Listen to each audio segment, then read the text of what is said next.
எல்லாருக்கும் நமஸ்காரம். இன்னைக்கு தசகம் 4ல 6வது ஸ்லோகம் பார்க்க போறோம்.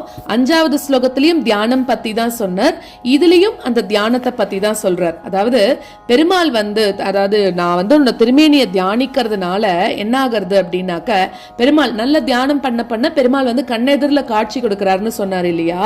அந்த மாதிரி திருப்பி இப்ப நான் என்ன பண்றேன், அந்த உருவத்தை பார்த்து தியானம் பண்ண ஆரம்பிக்கிறேன். அப்படி தியானம் பண்ண ஆரம்பிக்கிறதுனால என்ன ஆகுதுன்னா, இன்னும் இன்பம் வருதான், இன்னும் இனிமையானது கூடிண்டே போறதாம்.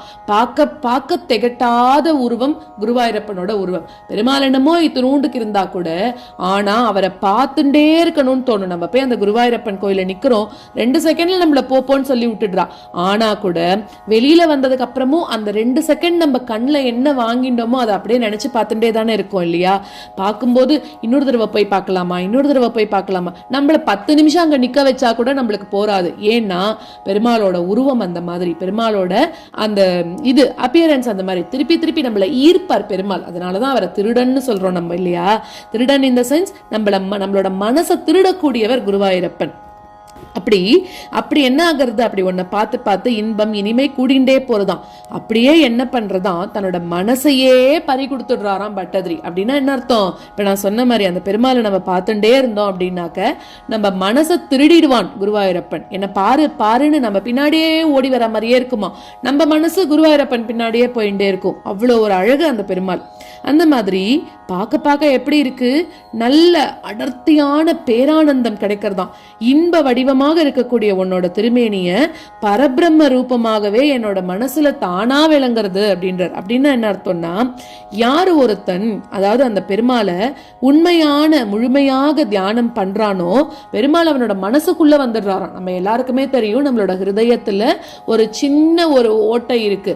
அந்த ஓட்டையில பெருமாள் அங்குஷ்ட மாத்திரத்துல, அதாவது ஒரு சின்ன கட்ட விரல் அளவுல பெருமாள் இருப்பாராம். அதுவும் இந்த மாதிரி தியானம் பண்றவா யோகிகளோட மனசுல எல்லாம் கண்டிப்பாவே பெருமாள் இருப்பாராம். அவர் அதனால நார்மலாவே நம்ம சொல்றது உண்டு, எல்லாரோட மனசுக்குள்ளேயும் அங்குஷ்ட மாத்திரத்துல பெருமாள் இருப்பாருன்னு. ஆனா இந்த மாதிரி தியானம் கடுமையா தியானம் பண்றவா, பெருமாளையே நினைச்சிட்டு இருக்கிறவாளோட மனசுல குட்டியா ஒரு உருவத்தை எடுத்துட்டு அவளோட மனசுல எழுந்தருளிடுவாராம் குருவாயூரப்பன். அததான் இந்த ஸ்லோகத்துல சொல்றா.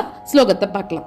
தியாயதாம் சகலமூர்த்திம் ஈத்ருஷீம் உன்மிஷன் மதுரதா ஹிருதாத்மனாம் சாந்திரமோத ரச ரூபமாந்தரம் பிரம்மரூபம் அயிதேவ பாசதே.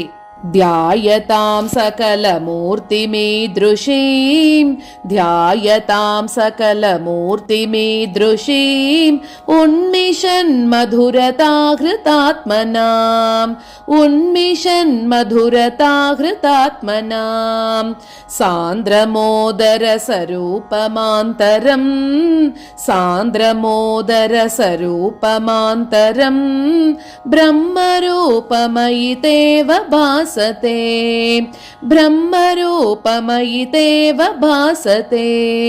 ध्यायतां सकलमूर्तिमीदृशीं उन्मिषन् मधुरताहृतात्मनां सान्द्रमोदरसरूपमान्तरं ब्रह्मरूपमयितेव भासते.